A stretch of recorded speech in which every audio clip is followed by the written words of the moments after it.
and 65 pence sterling. Now, the Australian dollar continues to reach new highs. It did indeed jump to $1.10 briefly yesterday. Rod North is the Executive Director of Bourse Communications, and he joins us now for finance.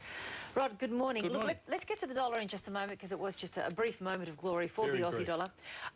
Looking at it more generally, the impact of the news of the death of Osama bin Laden on markets and, I guess, on some sort of economic confidence, is there any? Well, I think it's an interesting way to look at how the markets will react, because I think the expectation was, well, when the news was announced that Osama bin Laden had been killed, the dollar dropped by about 0.5 cent yesterday morning, and then we saw the market sort of, in Australia, lift. It was actually off quite significantly, but I think there was probably an expectation last night that the Dow Jones would actually rise quite significantly as a result of it, because we did see a lot of images, particularly in the US, of people out in front of the White House and so forth. I thought that may well have buoyed the spirits in the US and perhaps made people buy some shares and see a bit of confidence. And I think that's what was really, what people were really looking for, that, particularly in the US. But I think it's really a matter of just seeing how things sort of settle down over the next few days to really see, you know, what significant impact, you know, it's going to have overall.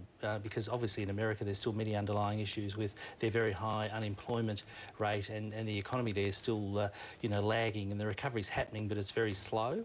But it's just given people a bit of optimism that something that had been promised for a long time has finally been concluded, even though it's taken 10 years to finally find him. The feel-good factor can, of course, never be discounted. Now, like a lot of other organisations with bad news to get out, wishing the Reserve Bank would wish it had an interest rate increase in the pipeline today, because the coverage would be fairly minimal, but it won't be the case, will it? I don't think so, and I think the other interesting thing is, despite the information we looked at about inflation last week, there was some unofficial inflation data out yesterday by TD Securities that has really showed that the underlying inflation rate is around 2.3%, so it's within that acceptable band of 2 to 3%.